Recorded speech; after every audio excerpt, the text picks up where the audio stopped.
In this video, I'll talk about the classic RAG, Retrieval-Augmented Generation, the structural issues it faces, and potential solutions to these problems. Given a document, we first divide it into multiple chunks, then vectorize these chunks, and store them in a vector database. Later, during usage, we ask a question. This question is first vectorized, then used to perform retrieval from the vector database, retrieving corresponding chunks, also known as context. The context is then combined with the question to form a prompt, which is then fed into a large model for a response. The first step here is document segmentation. This involves various considerations, such as whether to divide the document into small chunks or large chunks, whether different types of documents require different segmentation methods, and which segmentation algorithm to use. These choices all affect the quality of the final response. Some common methods include dynamic segmentation. For different types of documents, we can adopt different methods for segmentation. Semantic chunking, meaning we segment based on the semantic meaning of paragraphs, ensuring that a paragraph fully represents a complete meaning. The second part is vectorization, which is also a crucial component. In most cases, we can use open source or publicly available models for vectorization.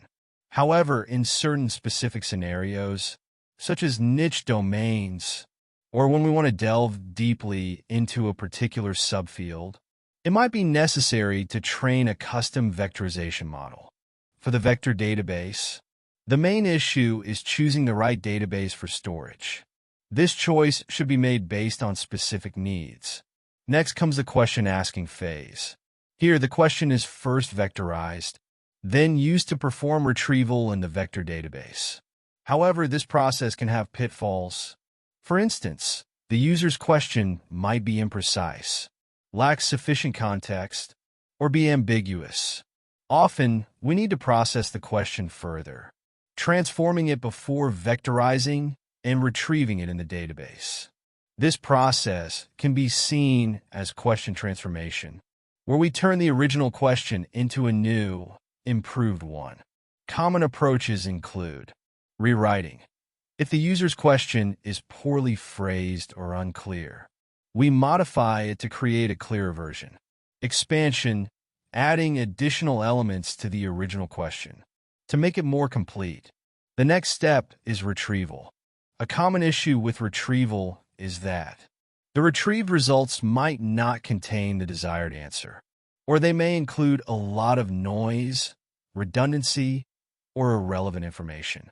To address this, we use various optimization techniques, such as using better models for retrieval, employing methods like sentence window retrieval, which can expand the scope of the search. Despite optimization, challenges persist, such as too much retrieved data, or excessive redundant and noisy information.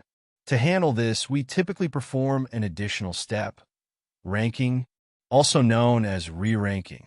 The goal of ranking is to further refine the retrieved results, identifying the most relevant information to the question, the context.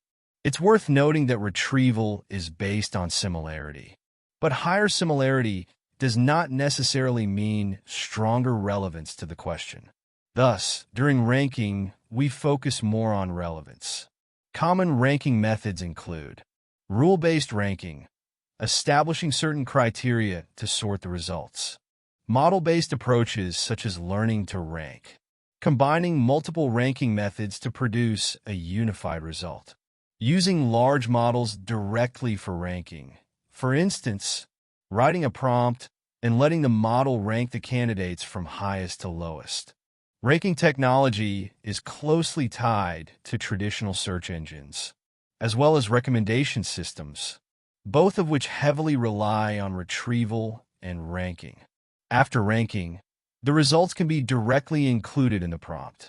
However, a common issue at this stage is that the context may become too lengthy, leading to high inference costs.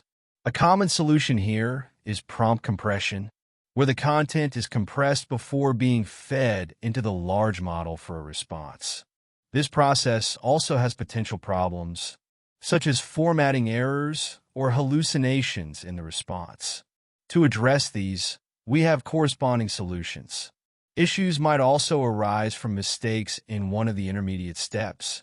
Thus, monitoring the quality of each step is critical.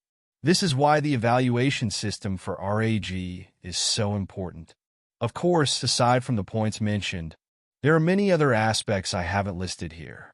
If you're interested in more details, please check out the technical articles I've recommended in the comment section.